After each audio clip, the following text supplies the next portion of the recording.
আসসালামু আলাইকুম ওয়া রাহমাতুল্লাহ। ইয়া হাইয়ু ইয়া কাইয়ুম বিরহমাতিকা আস্তাগীস।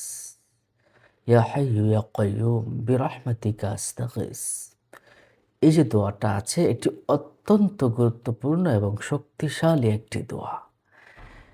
এই দোয়াটা রাসূলুল্লাহ সাল্লাল্লাহু আলাইহি সাল্লাম নিজে করেছেন এবং সিজদায় অবনত হয়ে তিনি এই দোয়াটা কিন্তু পড়েছিলেন। যা আজও পর্যন্ত আমরা দোয়ার ভিতরে যদি করে থাকি, এই দোয়াটা পড়ি, আল্লাহ সুবহানাহু ওয়া তাআলা আমাদের দোয়া কবুল করবেন। দোয়াটির অর্থ কি?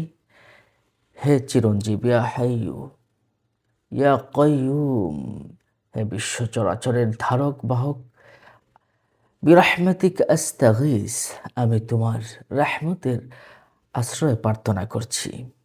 রাসূলুল্লাহ সাল্লাল্লাহু আলাইহি ওয়াসাল্লাম যে কোনো কঠিন বিপদ এবং সংকটকালে তিনি এই দোয়াটা পড়তেন।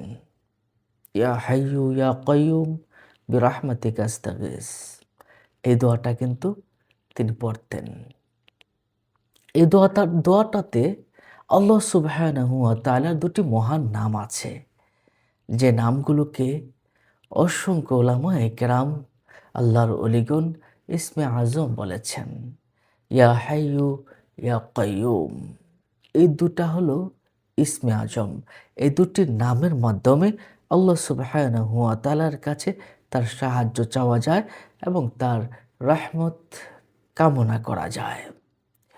যে ইয়া হাইয়ু ইয়া কাইয়ুম বিরহমাতিকা আস্তাগীস পড়বে, তার গুনাহ মাফ হতে থাকবে, ভাগ্য খুলে যাবে এবং মনের আশা তার পূরণ হতেই থাকবে ইনশাআল্লাহ। আপনি কোনো কঠিন মুসিবতে, পেরেশানিতে, বিপদে পড়ে গেছেন, আল্লাহর কাছে চোখের পানিগুলো ছেড়ে দিয়ে যদি আপনি ইয়া হাইয়ু ইয়া কাইয়ুম, ইয়া হাইয়ু ইয়া কাইয়ুম বিরহমাতিকা আস্তাগীস এই দোয়াটার মাধ্যমে ফরিয়াদ করতে পারেন, ইনশাআল্লাহ আল্লাহ সুবহানাহু ওয়া তাআলা আপনার দোয়াকে কবুল করবেন।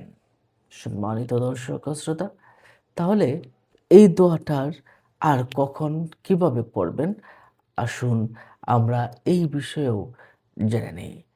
রাসূলুল্লাহ সাল্লাল্লাহু আলাইহি সাল্লাম যখন কোনো চ্যালেঞ্জিং এর মুখে পড়ে যেতেন, তখন ভয়াবহ বিপদের সম্মুখীন হয়ে গেলে তিনি কিন্তু এই দোয়াটা পড়তেন। যেমন তিনি বদরের যুদ্ধে বিনয় কাতর কণ্ঠে কিন্তু এই দোয়াটা সিজদায় পড়ে কিন্তু করেছিলেন এবং এই দোয়াটা বদরের যুদ্ধের দিনে তিনি সিজদায় পড়ে ইয়া হাইয়ু ইয়া কাইয়ুম, ইয়া হাইয়ু ইয়া কাইয়ুম এভাবে তিনি কিন্তু পড়েছিলেন। মাজমাউজ জাওয়াইদের ১৪৭ নম্বর হাদিস শরীফে এই বিষয়টা কিন্তু রয়েছে। যখন পৃথিবীটা আপনার সংকীর্ণ হয়ে যাবে, চোখ মুখ অন্ধকার হয়ে যাবে, তখন বেশি বেশি করে ইয়া হাইয়ু ইয়া কাইয়ুম পড়বেন। আপনার যখন সংকটে পড়ে যাবেন, তখন ইয়া হাইয়ু ইয়া কাইয়ুম পড়বেন। ইনশাআল্লাহ আপনাকে সফলতা দান করবেন। এবং দোয়ার ভিতরে যে কোনো দোয়ার সময় এই দুটি বাক্য ইয়া হাইয়ু ইয়া কাইয়ুম বিরহমাতিকা আস্তাগীস এই দুটি বাক্য যদি বেশি বেশি করে পড়া হয়, তাহলে আল্লাহ পাক দোয়া কবুল করে থাকেন। কারণ এটা হচ্ছে ইসমে আজমের অন্তর্ভুক্ত। আবু দাউদ শরীফের হাদিস শরীফে রয়েছে। হাফিজ ইবনুল কাইয়ুম রাহিমাহুল্লাহু তাআলা তিনি বলেছেন, দোয়া কবুল এবং দুঃখ কষ্ট থেকে মুক্তির ক্ষেত্রে ইয়া হাইয়ু ইয়া কাইয়ুম নামের একটি বিশেষ প্রভাব রয়েছে। জাদুল মাআদ ১৮৮ নম্বর হাদিস শরীফে রয়েছে।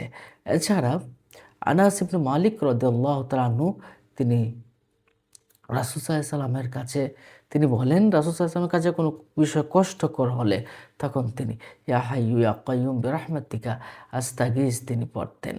তিরমিজি শরীফে ৩৫২৪ নম্বর হাদিস শরীফে রয়েছে।